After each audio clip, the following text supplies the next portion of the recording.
Okie dokie, ladies and gentlemen, boys and girls, welcome to the deep dive of Damien Owen's Adeptus Mechanicus list. So this, you can see my guy here. He's all hanging out, and yeah, man, I'm very excited to be able to share this with you guys.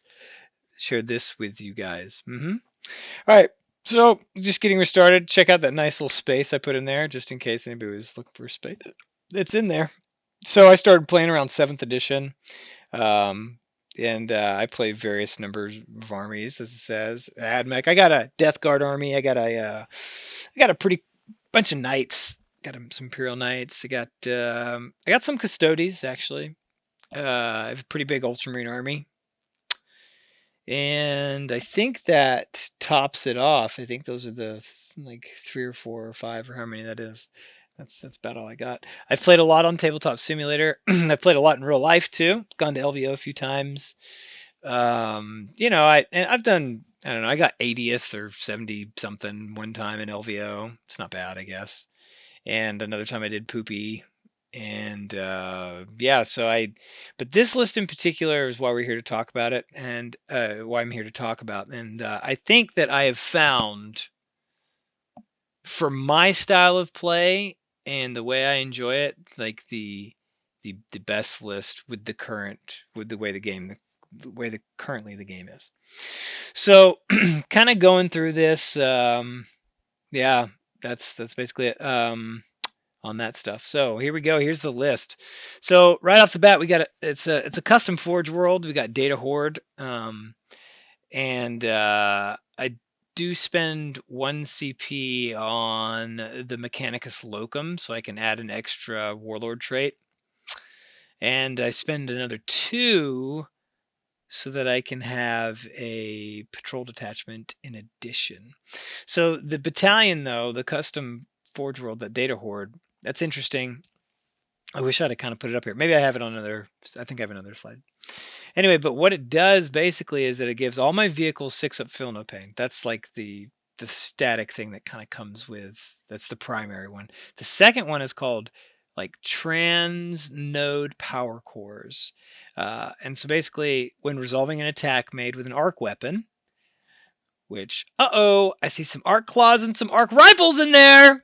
Anyway, if there's any arc weapons, I should have popped a couple points and put it into the. They're different Forge world, doesn't matter.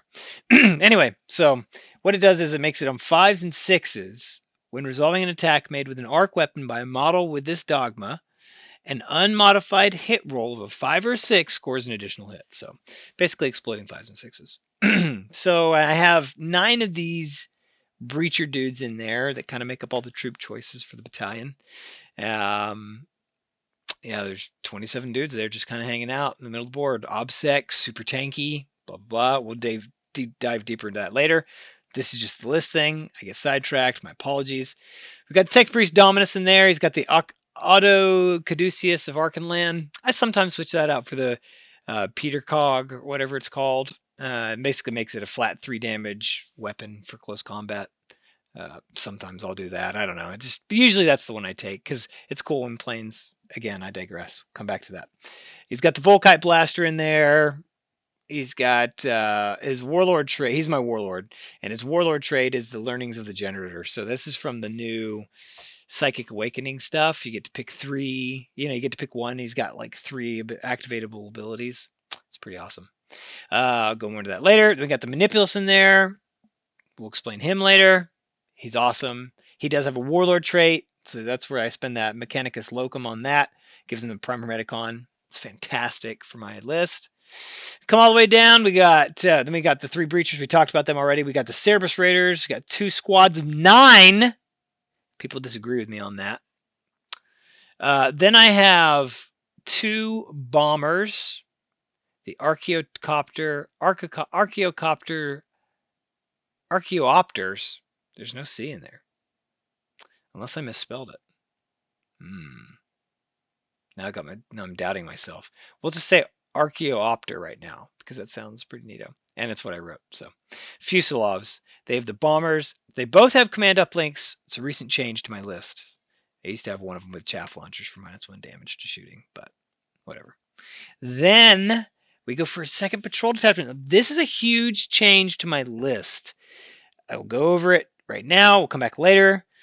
It basically has the Daedalus in there, 2 Vanguard, and 15 Electro-priest, and that is the Lucius Custom Forge World.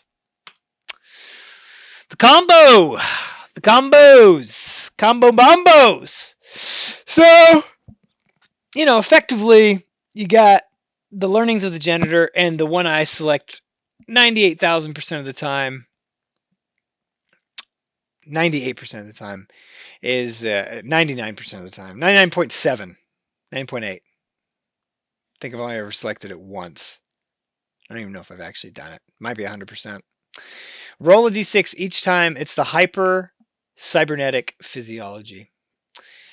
Roll a d6 each time a friendly Forge World Kataphron Breacher from the same Forge World or a Kataphron Destroyer from the same Forge World would lose a wound whilst within 6 inches of this Warlord. On a 5+, that wound is not lost. So now you got to think about it in context. I got 27 of these dudes, and basically when you shoot at them or fight them in combat, they're going to have at least, if I've done things correctly, 4 to 6, sometimes even more. I've been able to squeeze in, honest to goodness, a metric ton of dudes in there, where I can have all but like 2 in there sometimes. If I really am paying attention stuff, really trying to give them, they can all basically have feel no pain for the most part. Which is it just screws up the math completely, right? Like you shoot these 3 damage weapons in there, and I roll 3 dice, and there's like a 87% chance or 92% chance or something that you roll a 5 or a 6 on 3 dice. I don't know what the math is, but it's pretty high. So now it takes 2 of those to do damage to these guys. Pretty interesting. To kill one. So that's kind of like the main crux of the resilience of the army, right? Is this feel no pain warlord trait. Then over here, yep, on the right, if you look, they got that transnode power cores. That's the secondary for the data horde. You can see there explodes on 5s and 6s. That, honest to goodness, man, it changes the math so freaking much. I don't even know how to do the math on it. I'm not a math guy anyway, so it's not my forte. But basically, I find often, and I mean often, when I'm shooting at somebody and all the 5, 6 people, they're like, "What? It's a lot." They'll ask me, are you sure it's unmodified? Yeah, because it's -1 shooting through terrain or whatever. Right? I'm like, no. It just goes through. So that way, if you do have that -1, right, you have any kind of negative modifiers, it really balances it out. So on a board, a lot of times, when you're setting up the board, if you're playing like player place terrain, for example, and there are forests and stuff, oh man, I love littering those things in the middle of the forest field, because it affects them. And for me, honestly, I still explode them 5s and 6s, and it's freaking 18 shots a squad. And the strength 6, we'll go into it later. It's just really good. Tactical Obliqa. This stratagem single-handedly gives me the middle of the board, because it takes my opponent, on average, 2, sometimes 3 turns to make it to the center of the board, because these stupid dogs are in the way. These dogs, the Serberys Raiders, are just some of the absolute most intense unit in the Adeptus Mechanicus. Price point, their abilities, just their innate abilities, being able, they can move. Anyway, I digress. That is a very strong thing.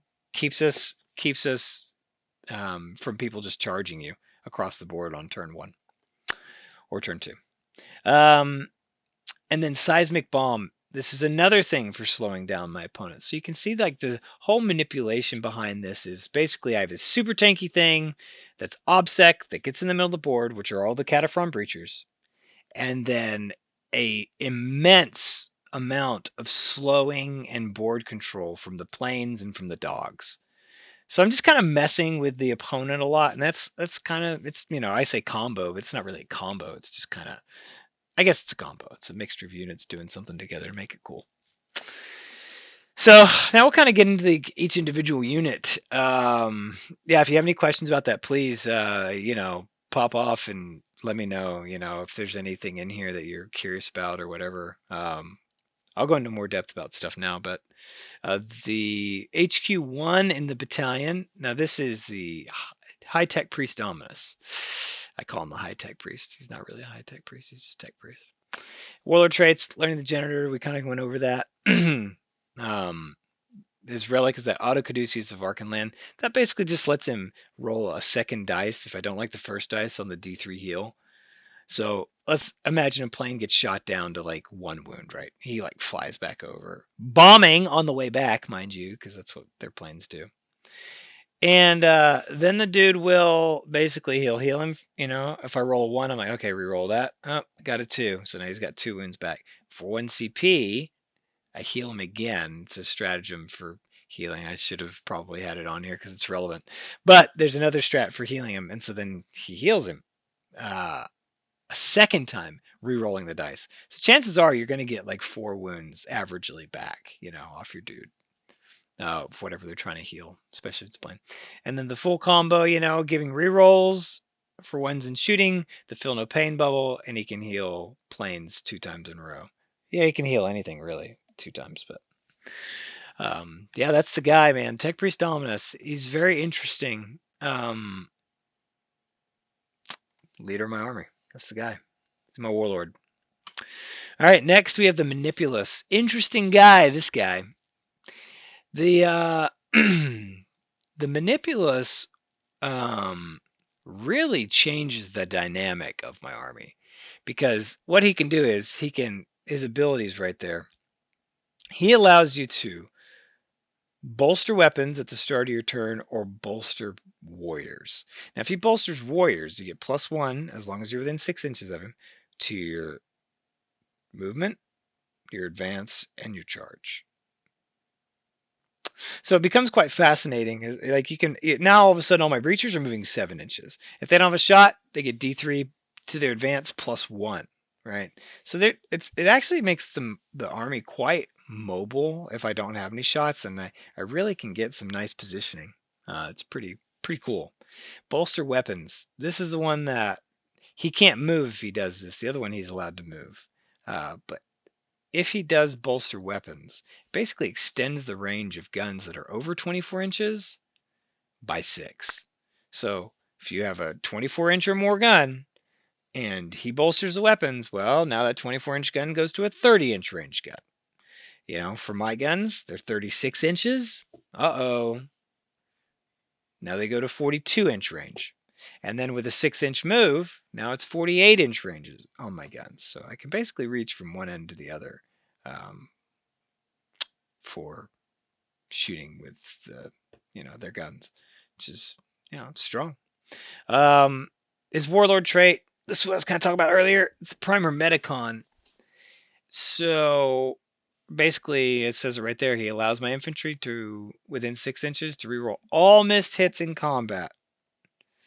So now let's take it back, and this is kind of part of the combo-y thing. I guess I should probably include on the combo page. But this guy now, if they're within 6 inches, those breachers, they're hitting on 4s, which sucks. But now they're re-rolling all those hits, and because it's of transnode power cores, now what they're doing is they're exploding on 5s and 6s, and they have 3 attacks apiece. That's 27 attacks if they're untempered, right? Now, granted, do you normally get all 9 of those dudes in combat? Not really. The bases are kind of too big. But let's just say that you have like 6 of them, right? So you have all these dudes, and all the 5s and 6s, explode. So it's 18 hits. You hit with 4, hitting on 4s. So half those hits are like 9 of those things hit. Then what happens? We get to re-roll everything, right? So we pick up all those dice, re-roll. And technically, you can just re-roll all of them, because I don't know if it says missed hits. Maybe it does. Maybe it does say missed hits. Let's just assume it says missed hits. Anyway, so what you do is now all of a sudden, and then all the 5s and 6s generate an additional attack. So it just becomes this like, it just ends up becoming so many attacks. It's pretty cool. Anyway, and he can also heal D3. He's a little fixer-upper guy. Pretty cool dude. Now again, the Datalossus, I'm sorry I don't have a picture of him. I apologize about that. But this guy's pretty interesting. He's got some cool abilities. He's not affected by Forge Worlds, so he doesn't get Canticles regardless, but he also doesn't take away from Canticles or mess with any kind of stuff for, needing to be the same Forge World. The Archaeotech device, once per battle, basically at the start of the shooting phase, you can select to activate it. And if he does, then you can either heal, select one friendly unit within 3 of the Datalossus, and you can heal it. Or you can select a bad guy that's within 3 of him, and they suffer D3 mortal wounds. So like if the plane, right, for example, I do this sometimes. If the plane is super low, you get down to like 1 wound, it's super annoying. It happens though. And he flies back. Well, the freaking Dominus heals him once, re-rolling that dice. Then he heals him again, re-rolling that dice. Then the start of the shooting phase, then this guy heals him another D3. I've had him go from 1 wound back all the way up to 10 wounds before. I've had it happen. It's insane, but it happens. Or I've also had him with the D3 wounds to enemy units. Oh man, they come in there and like, let's say they're like tied up in combat and there's just like these 2 dudes left or this 1 dude left that's tying you up and he auto-pass the morale. So your freaking breachers are stuck in combat with this 1 dude he couldn't kill. Well, this guy comes up at the start of the shooting phase because it says at the start of the shooting phase. Boom! He freaking hits that dude. 1 mortal wound, kills the guy, and now that unit's free to shoot. I've had that happen quite a few times. It's pretty cool. The other thing this dude does is he, at the start of the shooting phase, you can select 1 enemy unit within 24 inches of him, and you get to add +1 to hit rolls for any Adeptus Mechanicus units that target this guy, target that thing. So, it just takes me from hitting on 4s to 3s with all my breachers. Super strong. Yeah, the Electro-priest go to 2s. Oof, rough. Anyway, yeah, that's what he does, man. He's quite a useful little cat. Next we have my getting into the troops now. So for the patrol, troops 1 and 2 of that, we forgot the S. They basically, this is a big change I recently did to the list because I was finding that my breachers, when they move up to the center of the board, because that's kind of where they want to be by like turns like 4 and 5, they want to be in the center of the board, obsecking the stuff. And sometimes I even put them up there by like turn like 3, they're up in the middle of the board. Turn 2, they kind of shift out. Yeah, turn 3, they're actually in the middle of the board often. So the problem is I only have characters that can really hold stuff in the back. So I've now added 2 units of these guys in the patrol. So we'll have these little dudes with Lucius, so they ignore -1, and they can just sit in the back and hold my objectives back there. They can also get me deploy scramblers, so for 1 CP I could outflank both squads because they're only 3 CP apiece. I mean 3 power level apiece. But more than not, probably what these dudes do mostly for me will be able to hold the objectives. And I guess I could do deploy scramblers if I really felt like I wanted to, I guess. It's not too, that's it. If I felt like there was another secondary that I just couldn't pick, these guys could kind of fill that role for me and get that for me, which is, hey man, 10 points is better than 3. If you feel like you just got kind of a fail thing. Next to the Kataphron Breachers. Pardon the paint job. It's the first time I really started kind of getting back into painting, so these are very old models. And by very old, I mean like 5 years old. But these are the crux of my army, as it says right here, man. I got 3 squads of them, 9 dudes per squad. They're insane. They're actually insane. And we kind of talked about their shooting. It is extremely deceptive. Like you see 18 shots, you're like, that's not a big deal. Hitting on 4s, but then the exploding, a third of that, literally a third of those dice, right? Like 33%, I think it is what the math comes to. It's like 33% of that explode. And because they're OBSEC, And because they are such big bases, you can really bully people out of the middle of the table from being able to take the objectives back from you, unless they have fly and they can cruise over your head or whatever. But yeah, these guys, man, they've done so much work for me so far in using this. I've been playing this for about a year, so maybe not a year, maybe like 8 months or something. I don't know, quite a while. Anyway, yeah, these guys, man, they're for the point cost, they're 35 points a model. Like 35 points a model for a T5, 3-up save, 2 shots, 3 attacks, with a 6-inch move. Like and they're obsec. They're infantry too. They walk through walls. They walk through freaking walls. It's nutty. So yeah, there's those guys, man. Plus they get the 5-up feel no pain from the Dominus, which makes them like crazy tanky. So like, I mean, you shoot at them and man, it like most of the time it bounces off. They kill, way less than they anticipate. Typically, not always. Now we get to these beautiful boys. Check that guy out. He's pretty cool, man. The Serberys Raiders. I love these guys. I run them a little bit differently than other people, so I think it's great running these guys in squads of 9. Other people will just totally disagree, man. They think you should run them in squads of 5 because we're worried about blast weapons. People think you should run in squads of 3 because they can spread out. 5 is the best argument I can see aside from 9. 9 to me has a bunch of things. One,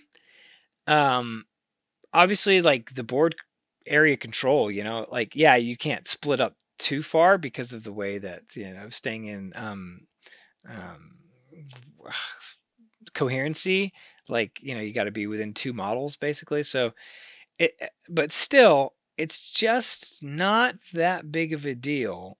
I find most times it really is not. The only thing that kind of blows is blast weapons shooting at you, but even then, like, that's just, I don't know. If you're shooting at dogs, I'm okay with it most of the time. I don't mind you shooting at dogs because then you're not shooting at my breachers, which does the most damage out of my whole list.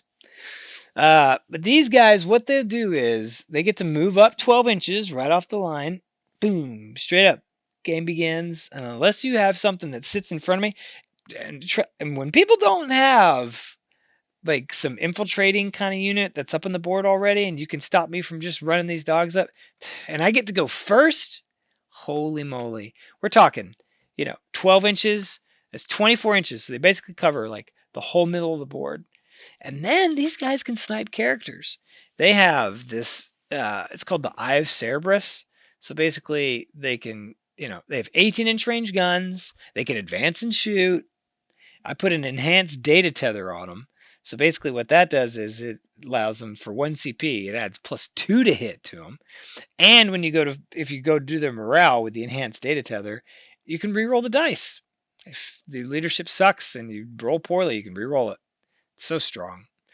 It's only like 8 points or 9 points or something for that enhanced data tether. So then what these guys do, man, anyway, so yeah, they move up, and if you're not careful with your characters, man, I hit 9 of these guys into a character that has 4 wounds. Oh, the Eye of Serberys. I digress. The Eye of Serberys also lets them do mortal wounds in addition on their guns. So it's 2 shots a gun, 18-inch range. They hit on 2s. Most likely the canonical will be up, so they'll be re-rolling 1s. And it's strength 4, so they wound on dadgum 4s, and then any 6s, so 18, hitting on 2s, re-rolling 1s, basically 100% accuracy. Then flipping, wounding on 4s, and any 6s do mortal wounds in addition. So like if you have 18 hits, right? Half of those go away for the damage. We got 9 wounds. Well, and out of those 18 hits, you're gonna get you're supposed to get 3 6s. That's 3 mortal wounds off the bat, just by math. It's not spiking. It's nothing crazy. So I don't know. I just find these guys to be they're good offensively. They're extremely good defensively. The stratagem that Tactica Obliqua, it messes with people so badly because I got these dudes up here. Now there are ways around it. I have found. I played a game recently in a tournament against a guy, and he did extremely well with what he did. It was very clever. He basically had a guy that could not make the charge because it was a vehicle on the other side of the wall, but he declared the charge anyway, and it's on the first charge whether if you want to move. So I had to like select to move then if I wanted to move him then, and I kind of messed with my movements a little bit. But it was very clever. So, but normally if you set these things up right and people go to charge them, boom, they move back 12 inches. You can't be within an inch because you're in engagement range already. So that means you have to be outside of an inch. And when you move back 12 inches off that unit, guess what, man? Fully out of freaking range. Charge fails automatically. You don't get to roll dice. It is, it is, for lack of a better word, almost unfair. And if these guys are caught in combat, let's say they're up in your lines, right? And whatever you got in combat with them with a unit, and there's still like a bunch left or something. Well, shoot, you go to charge another unit to help them out. I'm allowed to back up and just go out of combat. Just fully freaking run away. It's ridiculous. It's ridiculous. It's ridiculous. So yeah, and these guys are decent in combat. They have their clawed limbs and stuff, so they they'll kill, like, especially if it's like something squishy, like some guardsmen or something. Oh yeah, dude, they'll chew up some guardsmen because this is it's like 3 attacks per dude. Two of those attacks are teeth and claws, so there's no AP. But with their sabers, it's -1. And again, I pay 1 CP. They go from hitting on 4s to hitting on 2s. So strength 4. It's not bad. It's not bad. I've had them do some work in the fighting department. So that's those guys, man. Let's just take a little moment of silence and appreciate them a little bit more.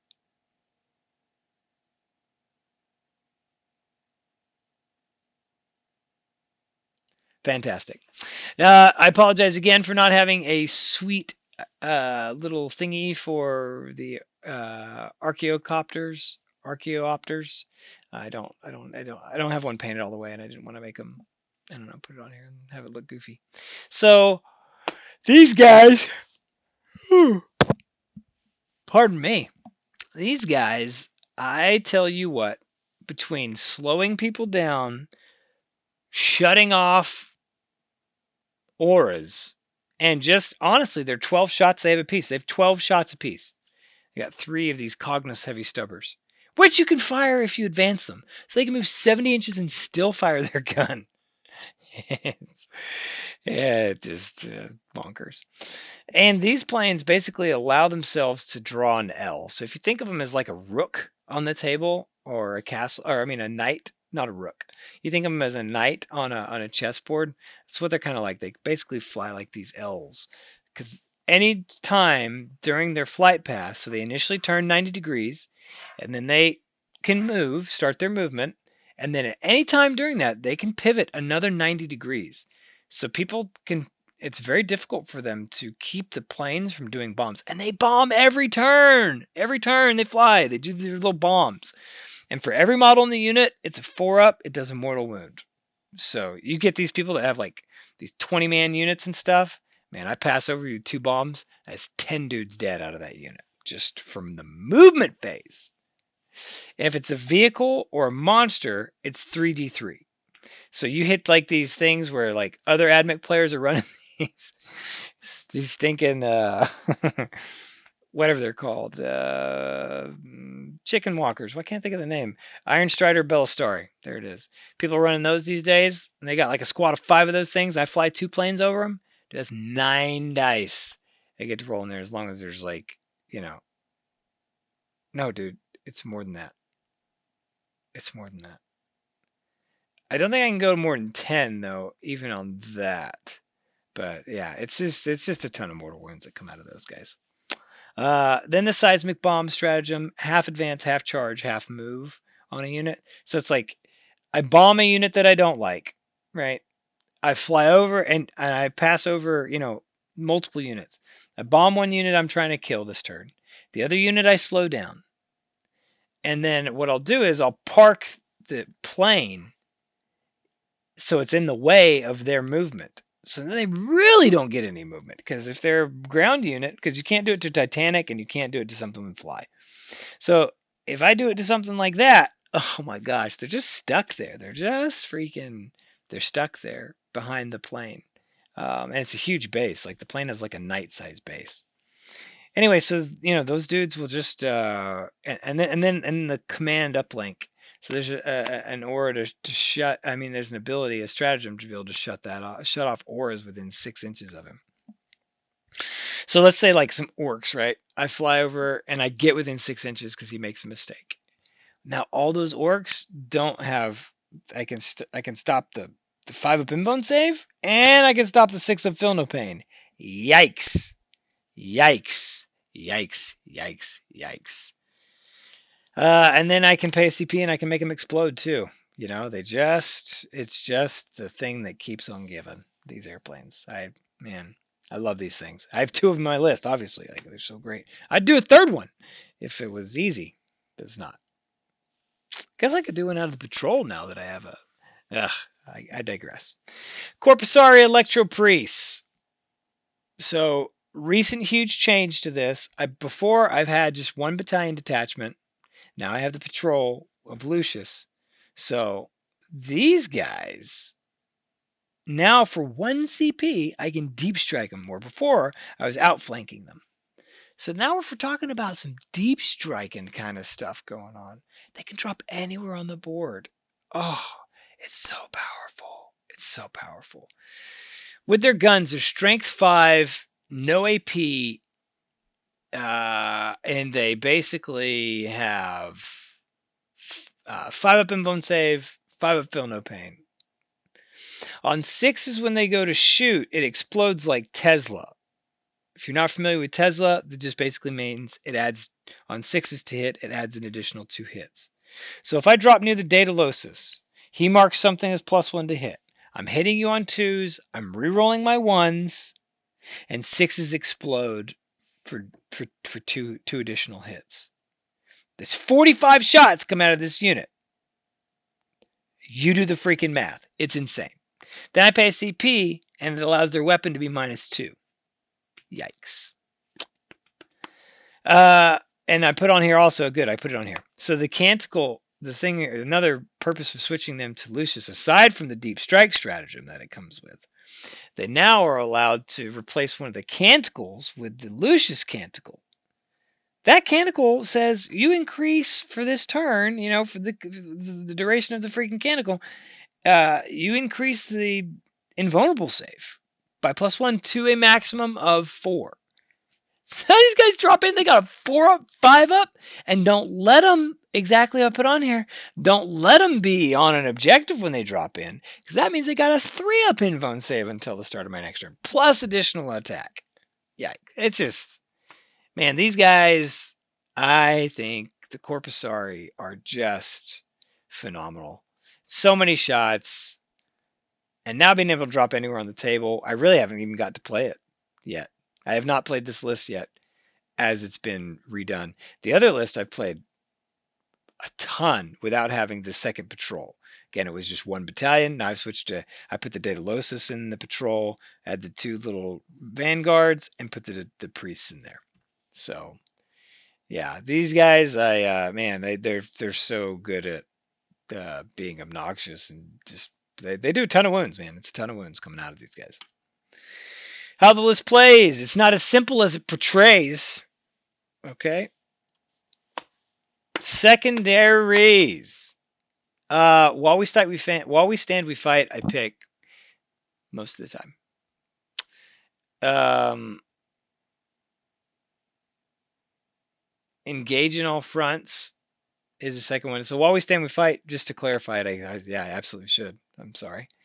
While we stand, we fight basically means that my 3 breacher squads are the things that you have to kill to deny me my 10 points, 15 points.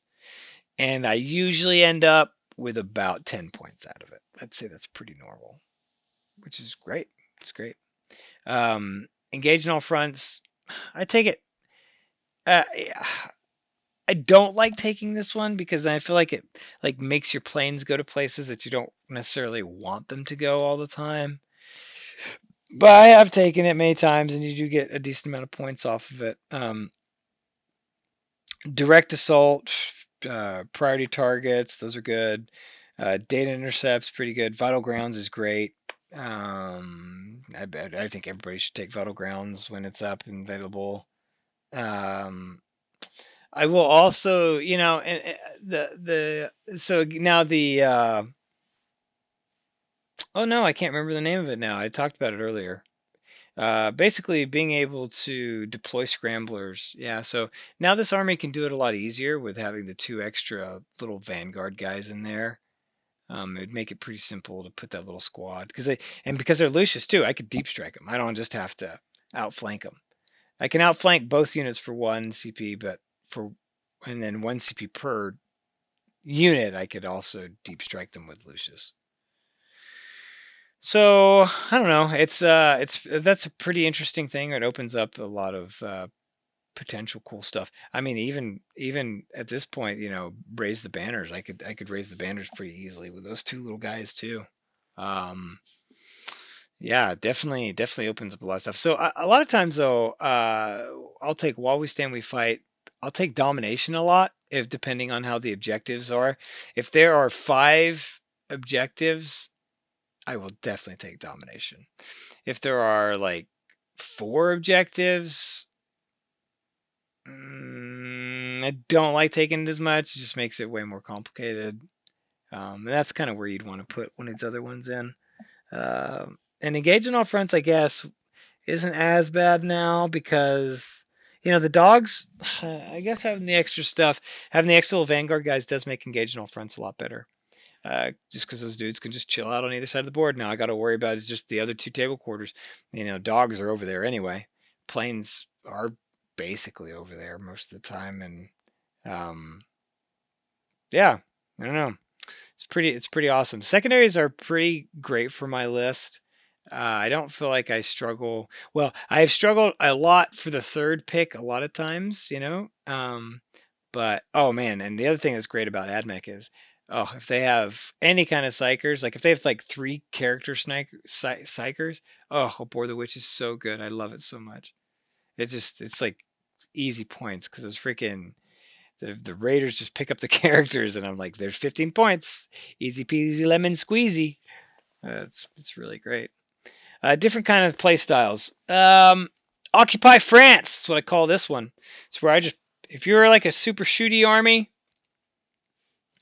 and like Tau or Guard or some crap like that, oh man, I shove everything into the center of the board because my dudes are awesome in combat. Like those breachers will mulch through some guardsmen and stuff. They just keep cruising through, and they're obsec, so they just stay on the objectives. So if you are a super shooty army and you want to stay in your deployment zone, I definitely love being in the center of the board. That's that one. It's pretty simple, honestly. This one is more tricky. Slow playing. I'm not very good at it. I'm okay at it. I get caught up very easily in chasing squirrels. I see something I can kill, and I just go to kill it, and I don't know, and then I'm out of position. But playing slow, when I'm going against an army that's like super duper combat heavy, it can be a real problem for my list. And I've tested it. I've like thrown my breachers into like full on combat stuff, and they don't, they do okay. But once that second wave hits of combat stuff that usually combat armies do, yeah, it's over. It's just completely over. They just mop everything up. So for this, when I run against something that's super like combat orientated, I really want to get like 2, maybe 3 turns of shooting in before I commit to fighting them. Because now I've kind of whittled down stuff enough where they're not gonna just like wipe anything out in combat, and I'm gonna be obsec. You're not gonna be obsec, and we're gonna sit in the center of the board, and I'm gonna hold objectives and win that out. Again, just trading for points. Like the thing that's interesting with that is, and sending 1 unit out at a time. That's kind of like the dogs. Like the dogs kind of go out. I guess it's 2 at a time. The dogs go out, and actually, no, it is 1 at a time because I'll put 1 dog unit like up in their face, and then back that up a little bit, and back it up a little bit, and back it up a little bit until they kill that dog unit. And so usually by that time, it's given me a couple turns. And when they make those charges, sometimes what I'll do is, this is interesting. Sometimes, well, I guess interesting. It's all perception. It might not be interesting to you. It was cool to me when I discovered it. But sometimes when people go to charge, I will pull the dogs back just far enough to pull that unit out if I want to shoot at it. So it's like out completely in cover. And then they'll make the charge and they'll kill a few dogs. A lot of times they don't even kill all the dogs. And the dogs back up and I got that unit out in the middle, so it gives me something to shoot for that turn. I do that often. It's a terrible little nasty trick that I've learned. Yeah. Strengths for the army. It's very resilient. Every unit in my army is pretty hurty. Well, except for now, because we have the 2 Vanguard units. Those guys are not. Those guys don't hurt.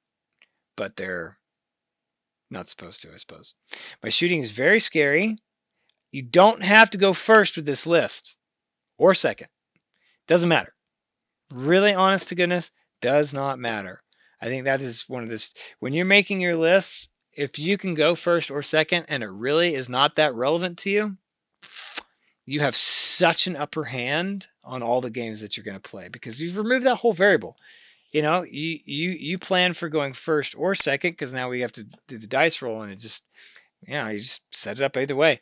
And because you get to move on turn 1, with your dogs, it lets you set up, like if you kind of went to go first, moved to go first, well, your dogs come up in the center. Now you're ready for second for going second because they're going to not get a turn 1 charge in because your dogs are in the way and they're going to fail the charge and they're going to be stuck out there. Canticles are absolutely amazing.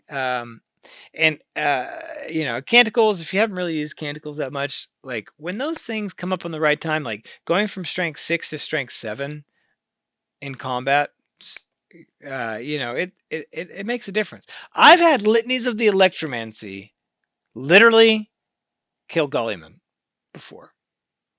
So litanies of the Electromancer it's not great, but it's not to be completely fluffed off because it will sometimes pull off those D3 mortal wounds and destroy things. Especially if you have enough units in, you're like, okay, cool. I got 6 units tied up into this guy because I know I'm going to use Litanies of the Electromancer.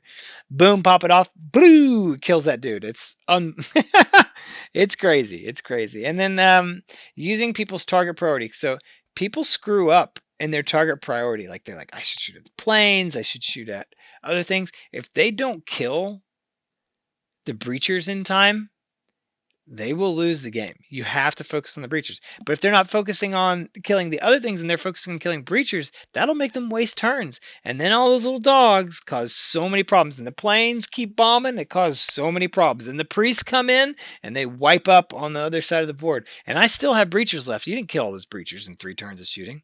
No way. Unless I didn't put my Feel No Pain bubble up or correctly or something. Like if I make a mistake in that, then yeah. But so these are the strengths.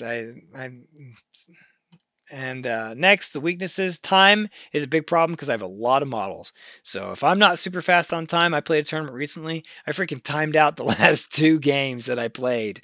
One, I timed out by turn 4. I was timed out, so I had to sit there for 2 turns, and I had lost the game because I couldn't. And it was an orc army that mine does very well into mostly, but I ran out of time and he won the game. It was amazing. I waited for him to capitalize on. It was the Mad Doc. I don't know if you guys know him from Dangly Boys.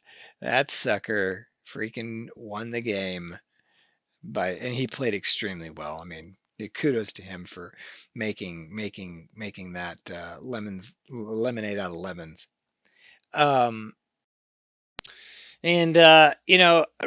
Like I said, kind of really heavy combat armies, it's a problem. You have to do it piecemeal. You have to fight it piecemeal. And terrain, like my guys don't move that fast, and they can't see over these obsec buildings or these obscuring buildings. So like that definitely can cause trouble. You have to really plan for how to negotiate terrain. Now you can walk through walls and stuff, which is great, but that's kind of the main deal for that. Yeah, and that's basically it, guys. That's kind of my my little video on this list. I've been playing for quite a while. It's been a lot of fun.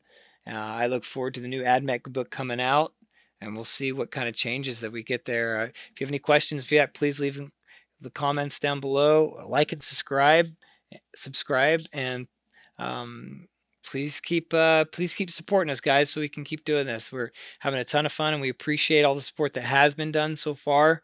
Yeah, and I hope this video was helpful for somebody that was trying to maybe be interested in Admech and couldn't make Mars work for some reason. All right, guys, you have a good night.